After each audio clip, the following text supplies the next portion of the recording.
Welcome to the Parenting Roundabout podcast. I'm Terry Morrow. And I'm Catherine Haleko. Every Thursday, we're bringing you a library find, a pick from our archives, and a parenting or pop culture tidbit or two.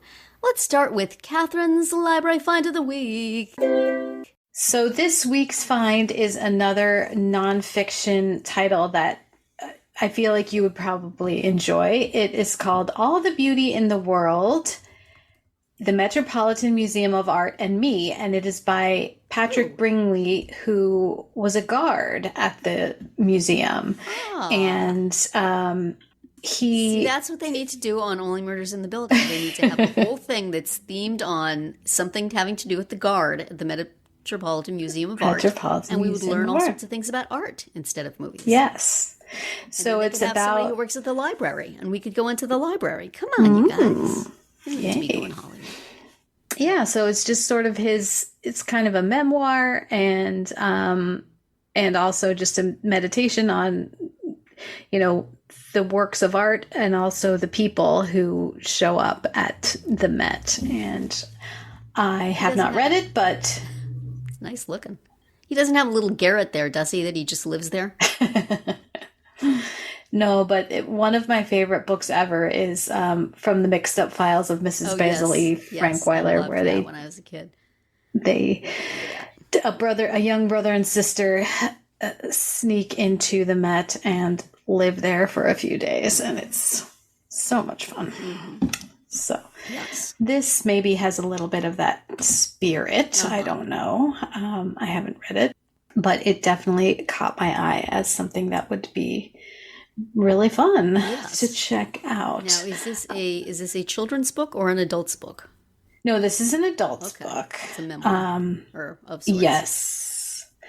It's I'll read a little bit from the publisher's page. Mm-hmm. It says his older brother, the author's older brother, was diagnosed with fatal cancer, and he, the author, found himself needing to escape the mundane clamor of daily life.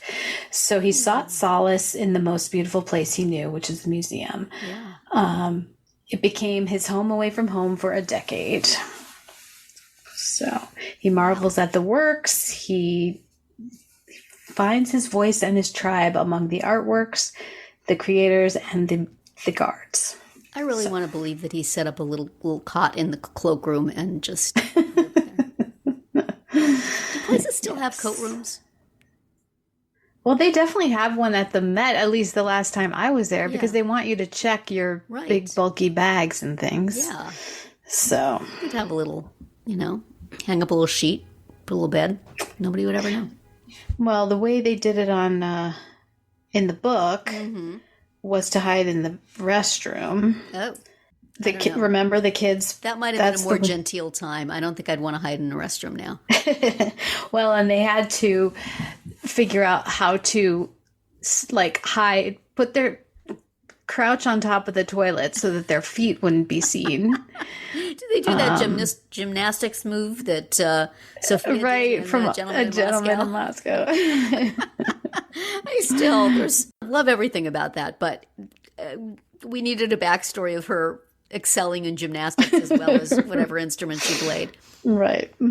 How are you still listening to the book? I have not started yet, but I plan to. Oh, okay. I will let you know once I start and give you reports as I go along. Good. But and I feel like this sounds. I should see if this has an audiobook, because I think I would enjoy this. I'm guessing it does, because on the publisher's page you can listen to a sample. So let me look in Audible right now. Talk amongst yourself. Yes, indeed, it is there. There you go. Narrated by the author himself. Oh.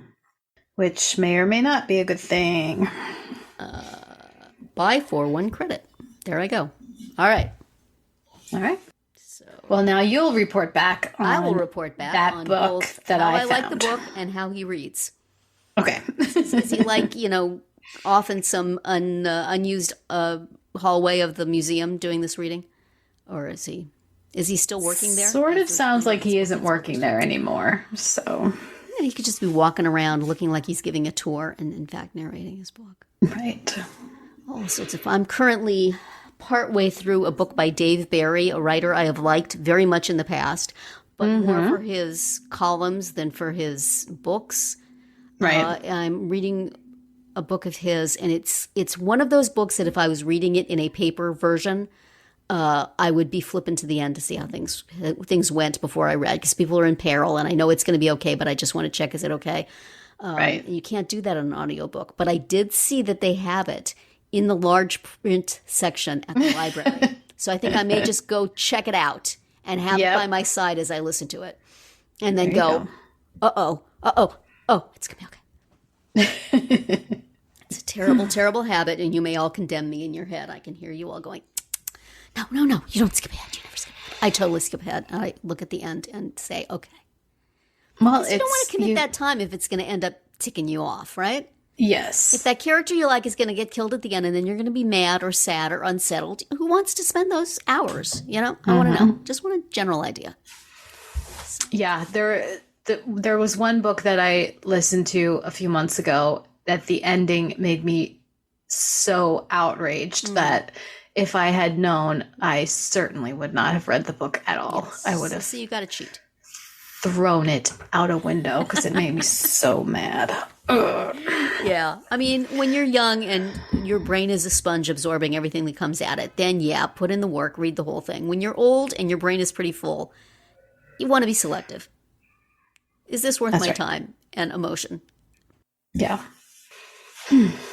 Anyway, speaking of time and emotion, it's time to talk about Dancing with the Stars, season 33, episode 2. Let's go back to the ballroom and talk about the stars. Oscars night. And their steps. It's Oscar night. So we had some drama, a little bit, I would say, manufactured and not. Yeah. We got to talk about all the dances before we talk about the end, elimination. Yeah. First, are they like doing some winky thing about Gleb being a man whore or what? What was all of that? It's not very winky. It's very like straight up. I mean, I noticed it last week. I noticed it this week. I really hate it. Please stop. I hate it. Please. I mean, it's insulting to her, if nothing else. Well, and she, either she's doing a good job of faking it and acting, or she's into it herself, which either way I don't like it. I don't care for it. It's icky. Yeah. This is a family show, ABC. Come on. Yeah. Yeah. Gosh. Don't enjoy that. That's uncomfortable. Yeah. And I thought that was a weird way to interpret 9 to 5. Like, yes, it was. He's a dance teacher. She's the student. What does that have to do with working 9 to 5 at all? Then there was at least 30 seconds of pulling a bag or something. Yeah, like a duffel bag around. That was very strange. Yeah, the whole thing. I think Bruno called it mucking about. I think it used to be faffing about. Right? Yes, that was Len's term, right? Yes, but regardless, she dances fine. Yeah. What are you doing? Yeah, that was weird. Insert joke here about them being busy with other things. Right. Ugh. Okay. Yeah. I really hope. I mean, I guess she's doing okay, but I just don't care to watch that every week. I would like her mother to come down and smack some people. Right. Let's try that. I actually know nothing about her family, but still, somebody needs to smack some people on her behalf. Well, let's move on. What else stood out to you? I thought that Dwight, honestly, he looked pretty graceful doing his foxtrot. That was beautiful. Yeah. I thought the combination of the lighting and the stage and the song, they just looked ethereal. Yeah, they really did. Gorgeous. It was a really lovely dance, I thought, especially considering the giant performing it. Right. And I thought it was great. I was really impressed because it's like, how on earth? One of the judges wanted more contact next time. Well, it's like, how good luck. a G-rated show is there going to be more contact? Right. And without lifts, because I believe that was Carrie Ann who said that. Yeah. Or Carrie Ann said she wanted like different ways for them to come up with new ways for him to be She's in gonna hold. have to Like, sit on somebody's shoulders. good luck. I can't think of any other way. Yeah. You know, that's what Lindsay did. They're not heels high enough. They really aren't. Maybe Pasha could just hold her up. Dance around. There you go. Because now enjoyed the husbands coming to the rescue theme in this. Right. Both Val and Pasha. Val and Pasha. Should they be helping? I don't know if they should. Well, Pasha's going to have more time on his hands. Yes, we'll get to that. But yeah, good luck on that. But I thought that they did very well this time. I enjoyed it. I was impressed. So that was Dwight. What else? I thought that it was weird that they did 2 Paso Dobles back to back, and one was Reginald and one was Steven. Well, I don't know that you could so much. You weren't going to be comparing them specifically. Yes, this is true. But I was very happy with Steven that he did a more traditional dance with hold and did quite well, I think. Yeah. It's a good start. Yes. And it's, and he did it with good spirit. I think the throwing the glasses off to the side was cute the first time. Yeah, we can't be doing that every week. Tell me they're not going to be doing it every time. Yeah. We can just wean them off. I mean, next time he could just take them down and put them on a table. And then the next time he can just come down with them. But I know that he comes out wearing fake glasses. But every time he throws them off, I'm right. Your glasses! No! You're going to have to get new ones. Yeah. I mean, it made sense with the whole wearers. Clark Kent Superman thing for sure. But okay, that's it. We get it now. Yeah. Yep. It made more sense with the first dance. No. Diminishing returns, y'all. Right. Please don't. But I'm just very happy for him that he's, he appreciates that he's there because of a meme. Yeah. And he's working hard and he's doing things that he could not necessarily have been expected to be able to do. Right. And I saw a little something on social media with Riley saying that because their height is roughly the same, she's going to wear slightly lower heels than she usually would, and he is going to wear some heels too. I was noticing the shoes he was wearing. Right. So, they're very cute together. They are. I'm very happy. And they're not being showmanced, which is nice. Oh, yes. Thank you. Appreciate that. Do not go there. Brooks and Gleb can have all the showmance action. Blech. And everybody else, let's leave it alone. Yeah, for sure. Some of it would be quite distasteful. Let's see. What else? I mean, Ilona, that was fun. Ilona and Alan. Yes. I think she seemed a little more like she was a little bit tentative last week, and she was a little more. I mean, she could still go further, but I think she was a little more confident and having a little more fun this time. Yeah, I mean, unlike Steven, her sport does not necessarily involve this kind of movement. Right. So it's, a little less of a stretch for him. But do you know, was she wearing heels last week? Because she was wearing flats this week. She must not have been. She must have been wearing heels last week, little ones, because it was very noticeable this time that she wasn't. You know what I mean? Like, I feel like I wouldn't have noticed it so much if she had them on last week. So I don't blame her. Heels are miserable, but at the same time, especially if you're not used to wearing them. Right. But somewhere along the line, a judge is going to say, it's about the line, it's about the toes. Right.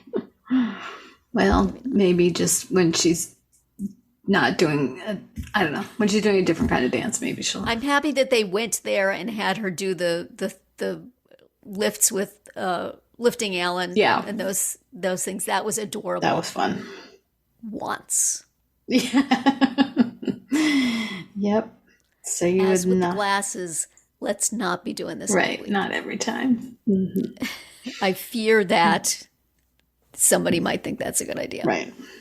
There was a lot of just fine dancing. Yes, exactly.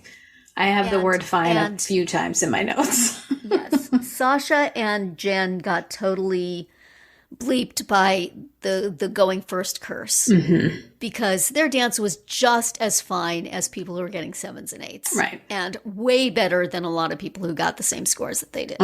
So that was just, they had to take the bullet this week. Right. And I felt a little bad for them. But, you know, Sasha knows how this goes, so I'm sure he explains it. But, right.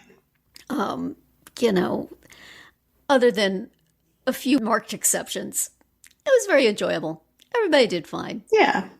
You know, most of these people have some knowledge of how to move their bodies. So, and then there's 2 people who have no ability to move their bodies. And yet, despite my absolute certainty that Eric was going to go home. Yes. Because who is voting for Eric Roberts? Yeah. Who still remembers who Eric Roberts is? And does Britt have that much of a following of her own? Son of a gun, he got through. Somehow. And so did Reginald. Yeah, I really. God bless. But that was, I was very surprised. However, who bleepin' Ray for Anna going home? I do not feel sorry for her. I do not believe that she is upset about the bad comments. I think she's probably just as glad to get the bleep out of there. Yeah. So, yeah, poor Ezra. I'm sorry, man. And boy, did they have him all dolled up tonight. Yeah. But, yeah, I thought that she would have enough of an online following to keep her there. And I'm very, very happy that she did not. Well, and she continued to not play the game whatsoever. Yes. So that, I'm sure, didn't help, you know? Yeah.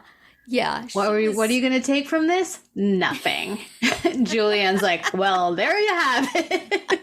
Exactly. Thank you for not playing our game. Bye. And Tori, I'm surprised. I would think also that she would have people voting for her. Yeah. But we'll see you there every week in the audience, babe. Right. We'll wave and say hi. I'm not going to feel sad. Yeah. Yeah, I mean, there was nothing to her dances that made you say, like, oh, I wish she could stay, you know. That certainly was not part of it. Yeah, and she's fine, but yeah. I think she maybe makes people who watched her on Beverly Hills 90210 feel old. Quite possible. I'm sorry. It's unkind, but... Yes. Oh, my dear, what did you do? Anyway, also, I wonder, what do we think advertisers think is the demographic for Dancing with the Stars? Because holy cow, were there a lot of pharmaceutical commercials? It's a lot of well, that's because that's all there is left in terms of advertisers who can pay for this stuff. I felt like I was being targeted. Yeah. Cell phones and drugs. This is what they think Dancing with the Stars. And that show, Dr. Odyssey, starring Don Johnson and Joshua Jackson. Joshua Jackson and Philippa Sue. Oh, that's right. Woman, who I completely did not recognize until I went on IMDb and went, oh my gosh, that's her? Oh, okay. Now you want to watch it. I missed that too. And the Caitlin Olsen show, which apparently started directly after it. Yes, last week. Looks like a bad idea, but good luck to her. I like her since I saw her in Champions. So I wish her well. I might watch that Joshua Jackson thing once or twice, though. That looks like it could be either good or awful. Yes. Or possibly awful in a good way. Mm-hmm. So, mm-hmm. And who knew Don Johnson was still around? Why isn't that guy on Dancing with the Stars? I bet he'd take that. I don't know. He may be a level above. I think he's above it. Oh, you know. So next week, they said they're taking the week off. Yep. So we will not be talking about Dancing with the Stars next Thursday. Terry's random recommendation will return. And then we'll be back with 2 shows after. 2 episodes. I know the second one is Hair Metal Night. Oh my goodness. There's going to be bad wigs. There's going to be a lot of wigs. And what was the first night going to be? Soul Train. Oh, gosh. Yep. Well, it is what it is. The Oscars night theme was fine. Yeah, it was a lot of it was fine. Just songs from movies, and yes, that's fine. That's people. I enjoy those. We all. Yeah, that was fine. Yeah. No problem. Mm-hmm. Carry on. Okay, so what do we have for our archives this week? We are going to roll it all the way back to 2017. Oh my gosh. Episode. Have we been podcasting that long? Should people go back to our archives and listen to every single episode since we started this thing in 2014? Yes, they should. But anyway. We're still waiting for our movie deal. We are. Come on. Molly Shannon looks like she's maybe a little nuts. Maybe she'll go for it. So this episode is called Parenting is Not a Panacea, and I thought it was one of our standouts. So I thought we should revisit it because it was based on our commentary on what parenting can and can't do. Yes. An article on that topic, which we were responding to and saying, yeah, like you can't fix everything with your stellar parenting skills, as much as you might want to try. Oh, come on. And as much as the world expects you to. Well, and remember the psychic who told Claire that, she had to raise her parenting was the only thing that was going to save her kid. And not just her parenting, but her goodness. Yes. So you can't be a crappy parent. You have to be a beacon of good. Right. Otherwise, it's on you if the whole world falls apart. Yeah. So, because that's the kind of thing that we were getting at with this article. Like, you can't ask us to do this. And we can't ask ourselves to do this, which I think is more of the problem sometimes. Yes. I mean, sometimes people just expect you to be able to, your kid is crying, make them stop crying. Well, sure, let me find the knob. There's a knob somewhere here. Right. Turn down the brightness. Where's that volume control? Dang it, when you need it. Or just overstimulated, or I don't know. It's people expect you to be able. I always enjoyed how people at school would call or write to me to tell me about something that my son was doing in the classroom, and could I please make him stop it? And it's like, are you inviting me in the classroom to sit next to him? Because other than that, how magically do I do this? Right. I mean, I used to get that too. Yeah. Like, what exactly how? Because if I knew, then I would have already done it, right? Yeah, and it's like in almost all cases, it was a collection of stimuli that had taken place at the school that got him rolling to a point where he would do this thing, but it had nothing to do with home.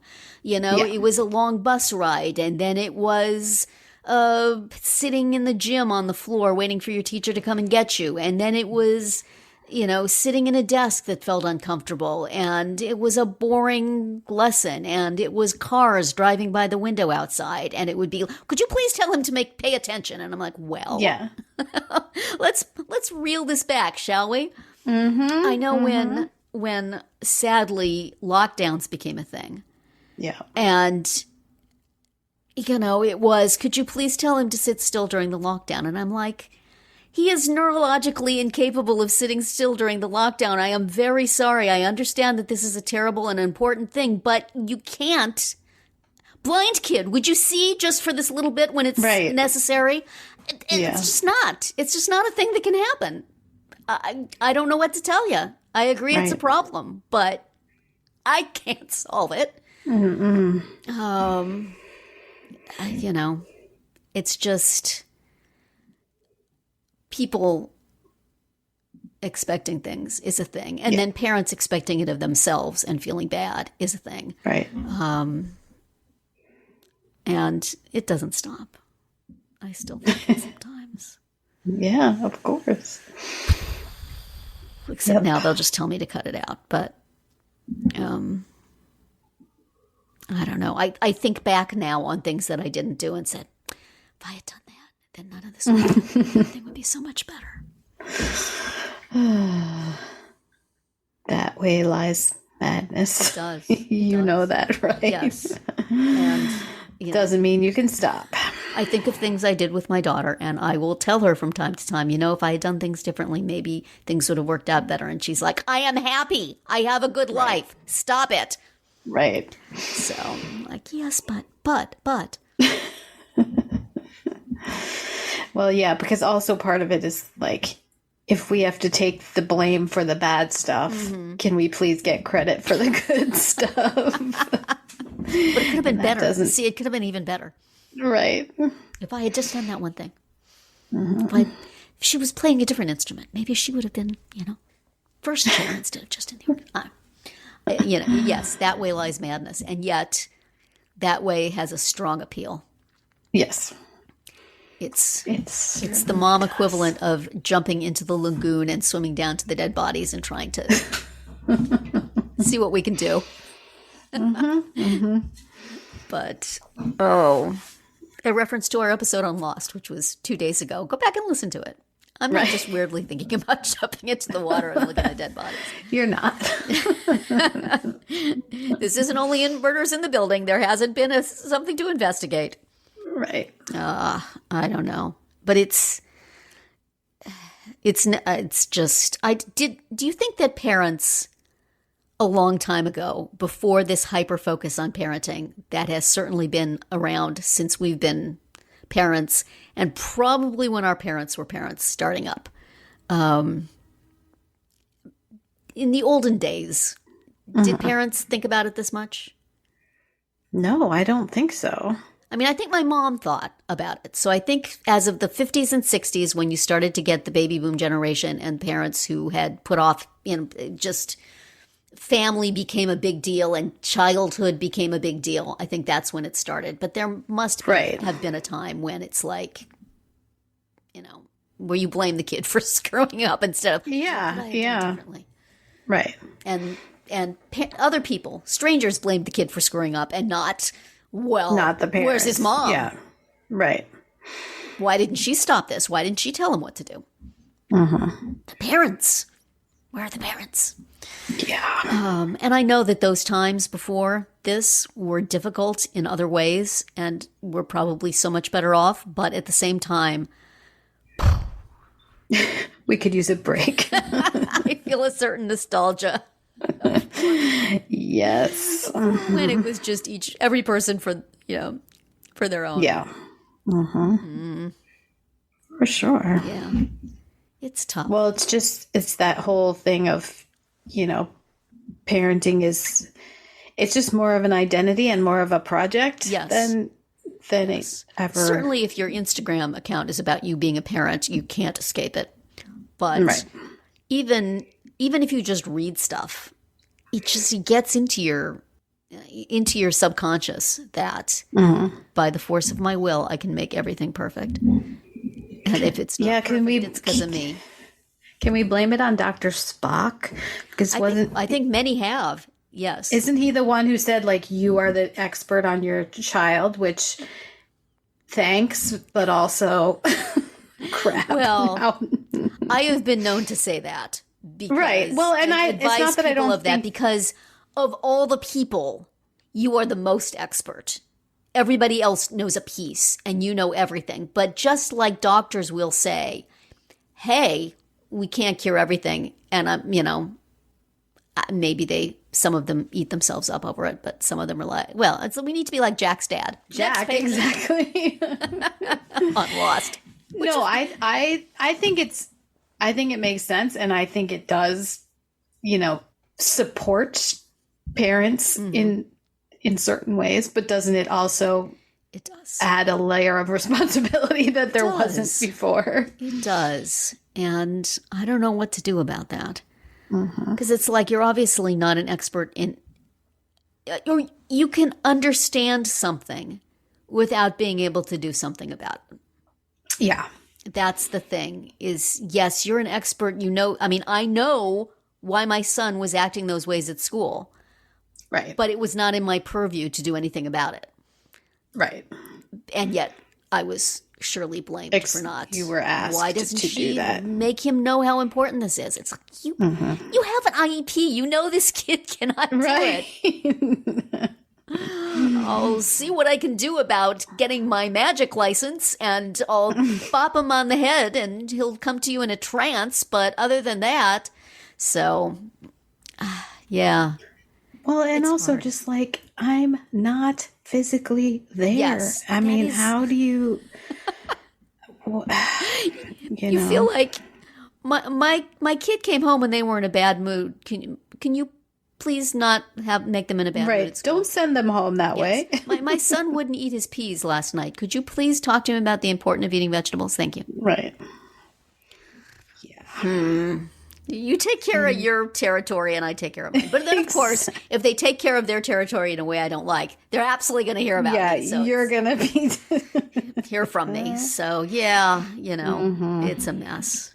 And I don't know what to do about it because, the kids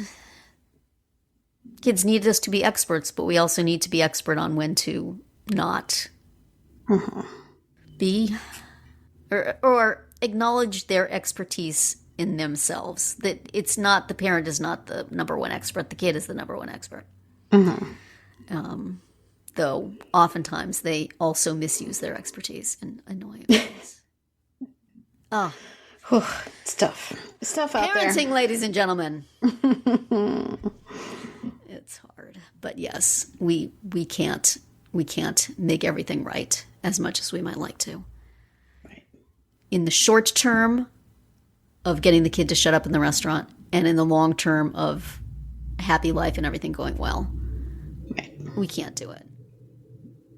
Just like we can't reach through the TV and tell people how to, wait, this scene is stupid. Could you do something different now? You need to rethink this, please. Oh, what if you could? Why hasn't anybody done a choose your own adventure TV show? Surely the technology exists. I think there was one episode of Black Mirror. That's too much stress for me. I just want to watch a show. You have come to a junction in Ripley. You can watch him go murder something or spend more time with the cat. Ding, cat. Although that cat was kind of creepy. But anyway. Yeah. Choose your own adventure parenting would be kind of cool. I don't know. A lot of stress, though. I feel like it is that way anyway, except you just never know. You never get to see the other. You don't get to go back and see how the other pathway would have worked. Exactly. You don't get to go back and be like, what if no? Possibly good that you can't. Yeah. I was right. It was my fault. Oh, no. Oh, no. Everything that's happened since was because I made that one decision. Oh, yeah, that's pretty much where my brain goes when I'm trying to fall asleep.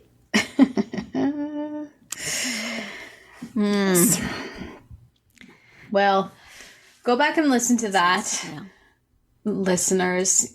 2017. It had some other stuff in it. Kids' room decor. Hey. What to do when there's a handyman in your house.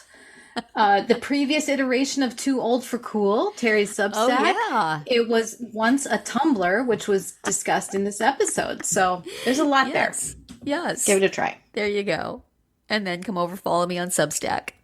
You and like 7 of my best friends. So it'll be fine. I need more strangers. Come on down. Thank you for listening. You can find all our episodes on Spreaker, Apple Podcasts, Amazon Music, or wherever you get your podcasts. You can find recaps, links, and an opportunity to comment on our website at parentingroundabout.com. You can also talk to us on our Facebook page, on Instagram, or on Twitter, where you'll find us at Roundabout Chat. And please visit our Amazon shop at amazon.com/shop/mamatude, where you can find links to a lot of the things we've talked about over the years.